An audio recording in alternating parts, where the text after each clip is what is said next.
Bismillahirrahmanirrahim. Assalamualaikum warahmatullahi wabarakatuh. Saya akan mengkritik sebuah materi yang berjudul teori jarum hipodermik yang disusun oleh Dimatu Zahra. Dalam teori jarum hipodermik ini, presentator tadi menjelaskan sebuah definisi. Definisi tersebut yang berisi jarum hipodermik itu umumnya mencoba untuk menjelaskan suatu efek media terhadap khalayak massa.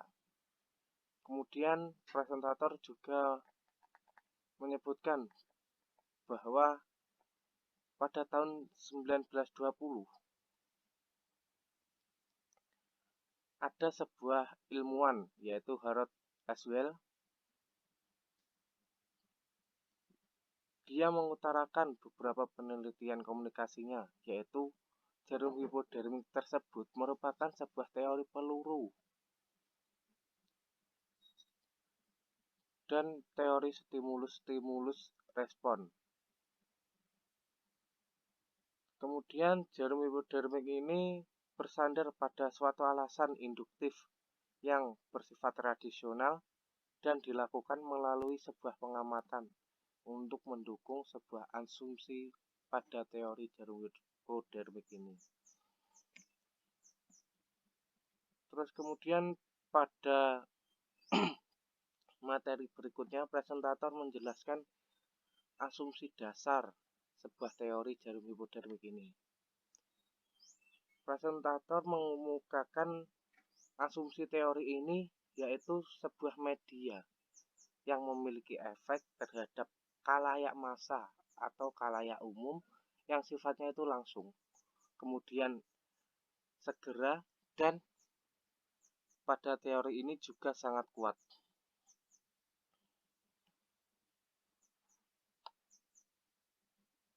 Sangat kuat ini yang dimaksudkan yaitu pesan-pesan yang terkandung dalam teori jarum hipodermik ini dapat berperan sebagai peluru di media massa. Kemudian yang menembak secara langsung ke dalam pikiran setiap individu dan memiliki konsekuensi mengubah perilaku khalayak massa. Jadi dalam jarum teori ini dapat mempengaruhi sebuah pemikiran individu. Kemudian dengan mempengaruhinya, sebuah individu tersebut dapat mengubah suatu pemikiran atau sebuah perilaku. Oke, selanjutnya presentator juga membahas tentang intisari ataupun tentang pokok permasalahan asumsi teori ini. Dalam teori ini, presentator mengatakan bahwa manusia memberikan sebuah reaksi yang seragam terhadap stimulus atau rangsangan. Kemudian juga pesan media secara langsung dapat menyasar ke kepala dari setiap anggota populasi. Anggota populasi tersebut ini merupakan sebuah khalayak yang dipengaruhi itu. Jadi dalam teori ini seseorang mempengaruhi atau mengajak supaya yang diajak itu mau. Terus kemudian pesan yang diciptakan sedemikian rupa agar dapat mencapai respon atau tanggapan yang diinginkan. Yang jelas pasti sebuah teori, terutama jarum hipodermik ini memiliki sebuah pesan yang disampaikan kepada khalayak. Namun khalayak tersebut harus memiliki sebuah respon atau tanggapan. Dalam istilah lain itu tidak khalayak itu tidak bingung gitu. Jadi harus ada tanggapan ataupun kritikan. Oke, selanjutnya presentator juga membahas tentang konsep dalam teori jarum hipodermik ini. yang terdiri dari popularitas media massa dan perkembangan industri, periklanan atau propaganda.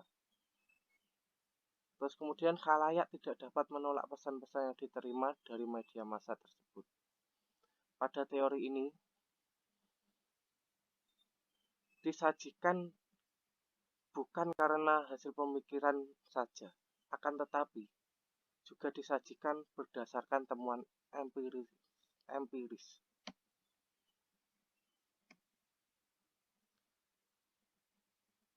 Terus presentator juga menyajikan sebuah contoh-contoh penerapan teori jarum hipodermik ini.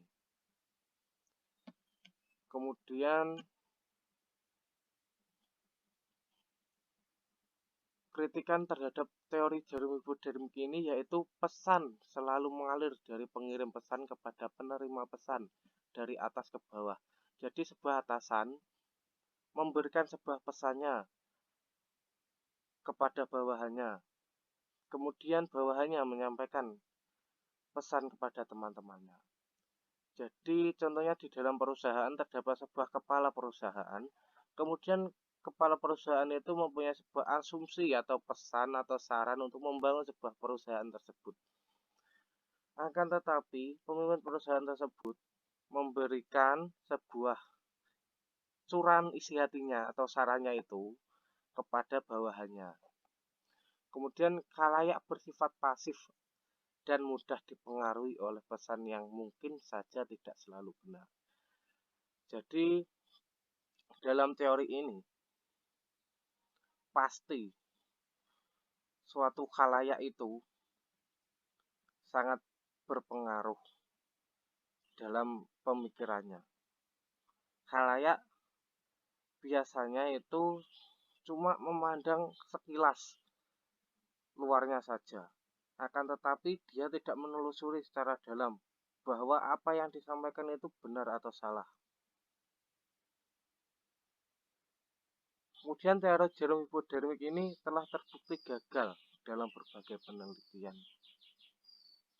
Gagal tersebut kemungkinan besar terjadi karena poin B ini. Informasi yang disampaikan tidak selalu benar. Dan selanjutnya tidak seperti teori komunikasi lainnya. Teori ini tidak berdasarkan pada studi empiris. Studi empirisnya pada teori ini sangat lemah. Jadi ini teori ini gagal dalam melakukan penelitian tersebut. Kemudian teori ini tidak dapat diaplikasikan pada masa kini karena terdapat banyak pilihan media akibat semakin berkembangnya teknologi komunikasi. Jadi pada teori jarum hipodermik ini sudah tidak dapat diterapkan pada masa sekarang karena semakin banyaknya berkembang suatu ilmu teknologi dan komunikasi. Jadi di masa sekarang sudah tidak menggunakan teori jarum hipodermik ini. Karena sebagai contohnya masyarakat sekarang sudah masyarakat kritis. Jadi pasti kalau ada sebuah berita, pasti dia akan menelusurinya di sebuah internet.